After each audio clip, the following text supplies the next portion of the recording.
আসলে আমাদের প্রতি ব্যাচে ছেলে মেয়ে উভয়ের জন্য একটা করে মেসেঞ্জার গ্রুপ আছে। সেখানে পড়াশোনা বিষয়ক আলোচনা হয়, অনেক সময় অন্য আলোচনাও হয়। ছেলে মেয়ে একই গ্রুপে থাকা কি উচিত কিনা? আমরা তো সারাদিন চিকিৎসা বিষয়ক বই পুস্তক পড়ি, সেই সময়টুকু একজন আলেম ইসলামিক বই পুস্তক পড়েন, তাহলে কি আমরা চিকিৎসার বই পড়ে জীবনের মূল্যবান সময়টুকু সব নষ্ট করছি? আমাদের সাথে অনেক ছেলে মেয়ে ক্লাসে লেকচারে ফ্রক্সি দেয় এবং এটাকে কোনো অপরাধ মনে করে না। এ ব্যাপারে শরিয়ার আলোকে তার শাস্তি বা অপরাধের মাত্রা কতটুকু জানতে চাই। মেয়ে ডাক্তার কি চিকিৎসার উদ্দেশ্যে পরপুরুষকে টাচ করতে পারবে? মেডিকেল ফিতনাময় পরিবেশে লেখাপড়া করতে হয়, নিজেকে সেফ কিভাবে রাখবো তা নিয়ে উপদেশ দিন।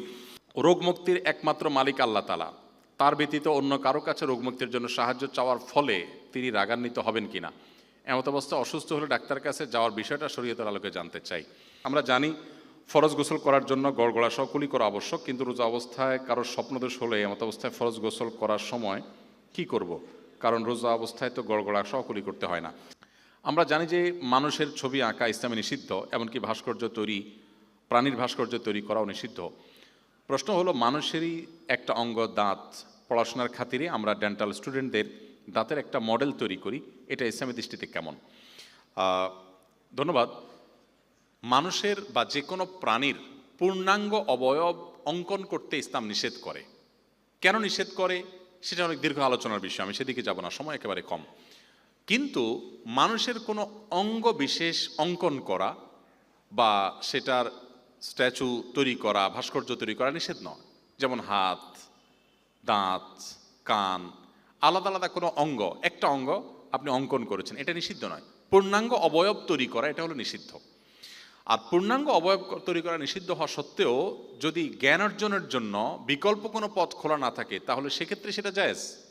বিধায় আপনি ডেন্টাল স্টুডেন্ট হিসাবে কোনো দাঁতের নিয়ে আপনি কাজ করছেন, ভাস্কর্য নিয়ে কাজ করছেন, বা ওইটার কোনো ছবি তৈরি করেছেন বা তার কোনো আকৃতি তৈরি করেছেন, এটা মোটেই ইসলামী শরীয়তের দৃষ্টিকোণ থেকে নিষিদ্ধ নয়। আসলে আমাদের প্রতি ব্যাচে ছেলে মেয়ে উভয়ের জন্য একটা করে মেসেঞ্জার গ্রুপ আছে। সেখানে পড়াশোনা বিষয়ক আলোচনা হয়, অনেক সময় অন্য আলোচনাও হয়। ছেলে মেয়ে একই গ্রুপে থাকা কি উচিত কিনা? ছেলে মেয়ে একই গ্রুপে থাকা যৌথভাবে অনেকে থাকলে সেটা নিরাপদ, সেক্ষেত্রে সেটা নিষেধ না, শরিয়ার দৃষ্টিকোণ থেকে এটা ঠিক আছে।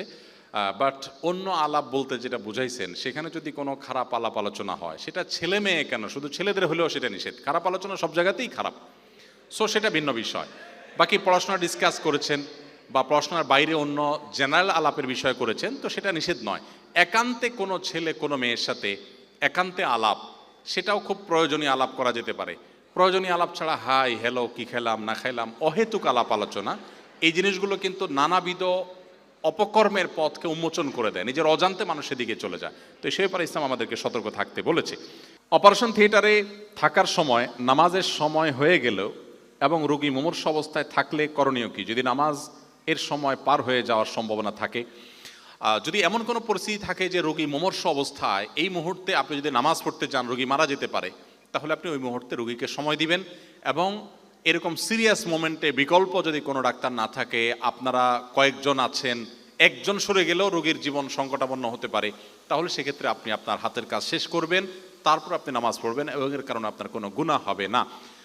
ইসলামী ফিকহের একটা প্রসিদ্ধ মাসআলা আছে, কোনো মানুষ যদি পানিতে পড়ে, কোনো মানুষ যদি তার জীবন সংকটাপন্ন হয়, তাকে উদ্ধার করবার জন্য আপনি যদি উদ্যোগী হন এবং ওই সময় যদি আপনার নামাজ ছুটে যাওয়ার উপক্রম হয়, মানুষের জীবন বাঁচাবার স্বার্থে আপনার জন্য সেটা জায়েজ আছে। সো আপনি এটা করতে পারবেন যদি সেরকম পরিস্থিতি আপনার তৈরি হয়। আর যদি আপনি ফাঁকে অন্তত ফরজ নামাজটা পড়ে নেওয়ার সুযোগ থাকে, তাহলে আপনাকে অবশ্যই নামাজ পড়ে নিতে হবে।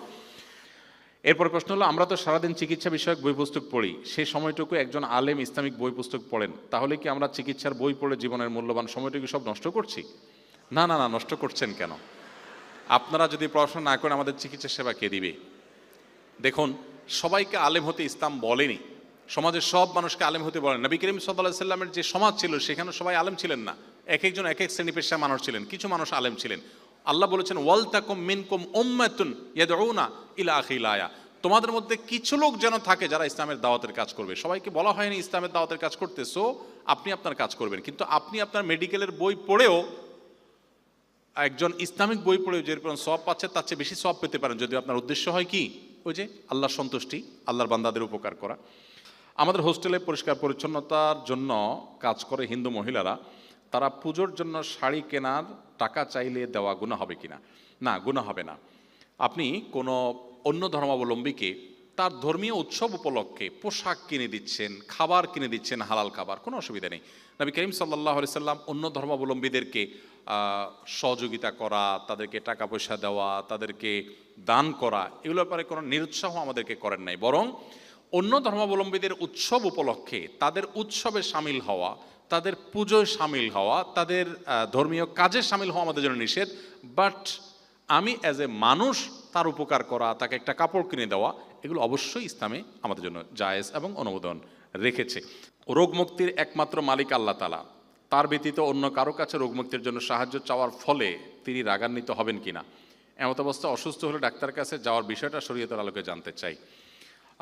এখানে একটা বড় গ্যাপ আছে প্রশ্নকর্তার সম্ভবত, সেটা হলো আল্লাহ ছাড়া কারোর কাছে সাহায্য চাওয়া যায় না, এটার মিনিং হলো আল্লাহ ছাড়া কারোর কাছে অলৌকিক সাহায্য চাওয়া যায় না। লৌকিক সাহায্য চাইতে নিষেধ নয়। ধরুন আমি আপনার কাছ থেকে একটু কলম চেয়ে নিলাম যে আমাকে একটা কলম দিয়ে হেল্প করেন, তো এখানে তো আপনার কাছে আমি চাইলাম, অথচ নবী সাল্লাল্লাহু আলাইহি সাল্লাম বলেছেন ওয়াইদা সাআলতা ফাসআলিল্লাহ, তুমি যখন চাইবে তখন আল্লাহর কাছে চাইবে। তাহলে কারোর কাছে কলম চাইলাম যে, কারোর কাছে পানি চাইলাম যে, এই চাওয়াটা হলো লৌকিক চাওয়া, এটা নিষেধ না। অলৌকিক চাওয়া যেটা, সেটা নিষেধ।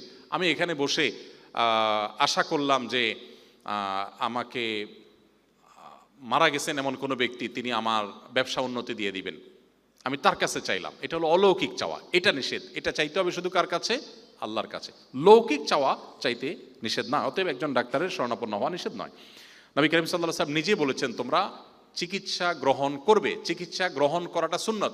অনেকে খুব গর্ব করে বলে আমার বয়স এত হয়েছে, অনেক অসুখ বিসুখ হয়েছে, আমি কোনোদিন ওষুধ খাই নাই। আমি বলি আপনি সুন্নত আদায় করেন নাই। ওষুধ না খাওয়ার ভিতরে, ডাক্তারের কাছে না যাওয়ার ভিতরে কোনো কারামতি নাই। তাহলে নবী করিম সাল্লাল্লাহু আলাইহি ওয়াসাল্লাম নিজে চিকিৎসা গ্রহণ করা থেকে বিরত থাকতেন। তিনি বলেছেন তোমরা অসুখ হলে চিকিৎসা গ্রহণ করো। চিকিৎসা গ্রহণ করাটা সুন্নাহর খেলাফ কোনো কাজ নয়। মেয়ে ডাক্তার কি চিকিৎসার উদ্দেশ্যে পরপুরুষকে টাচ করতে পারবে? মেডিকেল ফিতনাময় পরিবেশে লেখাপড়া করতে হয়, নিজেকে সেফ কিভাবে রাখবো তা নিয়ে উপদেশ দিন। দেখুন, এই ফিতনা সংকুল সময়ে নিজেকে নিরাপদ রাখবার জন্য প্রথমত ইসলামিক জ্ঞানে আমাদেরকে সমৃদ্ধ করতে হবে। দ্বিতীয়ত হলো ওই যে ইসলামিক সোসাইটি, ধর্মীয় সোসাইটি মেনটেন করতে হবে। দিনী বোন আছেন, দিনী ভাই আছেন, দিনী ভাইয়েরা তাদের সাথে উঠা বসা করবে, যারা নামাজ কালাম পড়েন, হালাল হারাম পড়েন, সিরিয়াস পর্দার পরে মেনটেন করেন, এরকম পরিবেশগুলো মেনটেন করা খুব গুরুত্বপূর্ণ। সেই সাথে আল্লাহর কাছে দোয়া করতে হবে, আল্লাহ যেন হেফাজত করেন। আর মেয়ে ডাক্তার হয়ে পুরুষ রোগীকে যদি দেখতে হয়, তাহলে চিকিৎসা সেবার জন্য যদি বিকল্প পথ না থাকে তাহলে সেটা অবশ্যই জায়েজ আছে, কিন্তু অবশ্যই তার সীমারেখা শরিয়া যেটা নির্ধারণ করেছে সেটা মেনটেন করে। ছেলে ডক্টরের কাছে মেয়ে রোগী এবং মেয়ে ডক্টরের কাছে পুরুষ রোগী দেখা বিষয় শরিয়া বিধান কি? এটা আমরা একটু আগে বলেছি। যথাসম্ভব এরকম তো করা দরকার যে মেয়েদের রিলেটেড বিষয়গুলো মেয়েরা পড়াশোনা করবেন এবং তারা চিকিৎসা সেবা দিবেন। দুর্ভাগ্যজনক আমার দেশে গাইনি ডিপার্টমেন্টে এখনও ছেলেরা পড়াশোনা করছে, সার্ভিস দিচ্ছে। আমাদের দেশ তো বটে, এমনকি আমি সৌদি আরবে দেখেছি, আমার অভিজ্ঞতা যে সেখানেও একই চিত্র। আমি সৌদি আরবের আরও ভালো সময়কার কথা, আরও 7-8 বছর আগের কথা বলছি, এখন তো পরিস্থিতি নিশ্চয়ই আরও খারাপের দিকে। এটা দুর্ভাগ্যজনক একটা বিষয়। আমি যেটি বলছিলাম যে পশ্চিমারা তাদের বিভিন্ন কালচার আমাদের এখানে ইমপ্লিমেন্ট করার চেষ্টা করে, পুশ করার চেষ্টা করে, যে ব্যাপারে আমাদের আসলে সতর্ক থাকা দরকার। আমাদের কালচারাল যে ব্যাপারটা আছে, জায়গাটা আমরা স্বকীয় এবং স্বকীয় থাকার চেষ্টা আমাদের করা দরকার। ছেলেরা ছেলেদের, মেয়েরা মেয়েদের ডাক্তারি করাতে, তাদের চিকিৎসা সেবা দেওয়াতে কোনো অসুবিধার দিক তো নেই। এই জায়গাটাকে এনশিওর করা দরকার ফিতনার বহু দুয়ারকে বন্ধ করবার জন্য। যদি নিরুপায় হয়, না থাকে, তাহলে সেক্ষেত্রে সেটি জায়েজ আছে। ছেলে হয়ে মেয়ে ডাক্তার, মেয়ে হয়ে ছেলে ডাক্তার কাছে যাওয়া না জায়েজ নয়। আমরা জানি ফরজ গোসল করার জন্য গড়গড়া সহ কুলি করা আবশ্যক, কিন্তু রোজা অবস্থায় কারোর স্বপ্নদোষ হলে এমত অবস্থায় ফরজ গোসল করার সময় কি করব? কারণ রোজা অবস্থায় তো গড়গড়া সহ কুলি করতে হয় না। ফরজ গোসল হলেও রোজাদার অবস্থায় আপনি খুব বেশি গড়গড়া করে কুলি করবেন না, হাদিসে নিষেধ আছে। নবী সাল্লাল্লাহু আলাইহি ওয়াসাল্লাম বলেছেন ইল্লা আন তাকুনা সায়মান, তুমি গড়গড়া করে কুলি করবে ওযুতে, কিন্তু তুমি যখন রোজাদার থাকবে তখন সেভাবে করবে না। হ্যাঁ, তখন ফরজ গোসল হলেও আপনি কুলি করবেন, ভালো করে কুলি করবেন, কিন্তু এমনভাবে করবেন না যে আপনার পেটে পানি যেতে পারে। সে ব্যাপারে সতর্ক থেকে আপনি ভালো করে কুলি করবেন। আমাদের সাথে অনেক ছেলে মেয়ে ক্লাসে লেকচারে প্রক্সি দেয় এবং এটাকে কোনো অপরাধ মনে করে না। এ ব্যাপারে শরিয়ার আলোকে তার শাস্তি বা অপরাধের মাত্রা কতটুকু জানতে চাই। খুবই জঘন্য এবং গর্হিত কথা। কোনো মুসলমানের সন্তান প্রতারক হতে পারে না। আমি একটা কথা প্রায় বলি, বয়সে যারা আমরা তরুণ, আমরা মনে করি এই বয়সটাই পাগলামির, এই বয়সটাই বোধহয় উন্মাদনার, এই বয়সটা বোধহয় উচ্ছৃঙ্খলতা করার। নেভার। একজন মুসলমান হিসাবে আমাদেরকে পরিষ্কার ধারণা রাখতে হবে। নবী সাল্লাল্লাহু আলাইহি ওয়াসাল্লাম বলেছেন, মান গাশশা ফালাইসা মিন্না, যে ব্যক্তি প্রতারণা করে সে আমার উম্মত না। যে ব্যক্তি প্রতারণা করে সে আমার উম্মত না। আপনি ক্লাসে নেই, আপনার আরেকজন আপনার হাজিরা দিয়ে দিয়েছে, আরেকজনে আপনার প্রক্সি দিয়ে দিয়েছে, তাহলে সেক্ষেত্রে যিনি দিয়েছেন তিনিও অপরাধী, কারণ তিনি প্রতারণা করেছেন, আর যার জন্য করেছেন তিনি অপরাধী। আমি যদি একদিন অনুপস্থিত থাকি আমার একটু ক্ষতি হবে, কিন্তু আমি একটা মিথ্যাচার, একটা প্রতারণার সাথে জড়িত থাকার কারণে তার দ্বারা ক্ষতি আরও বেশি হবে। আমাদের সমাজে দুর্নীতি, অপকর্ম, অপরাধ এগুলো কোনোভাবে নিয়ন্ত্রণ করা যাচ্ছে না। কারণ কি? ওই যে নীতিনৈতিকতার কোনো বালাই নাই। শিক্ষা প্রতিষ্ঠানে ছাত্র জীবনে আমরা মনে করছি দুই চার বন্ধু মিলে একটা মেয়ে যখন হেঁটে যায় তাকে হালকা করে একটু টিজ করাই যায়, এটা আমরা দোষের কিছু মনে করছি না। এটা যে একটা অপরাধ, এটা যে একটা গুনাহ, সে বোধ আমাদের নাই। প্রক্সি দেওয়া এটা যে একটা গুনাহ, এটা আমরা জানি না। আমরা অনেক অপকর্ম করছি, যে অপকর্মগুলোকে অপকর্ম আমরা মনে করি না।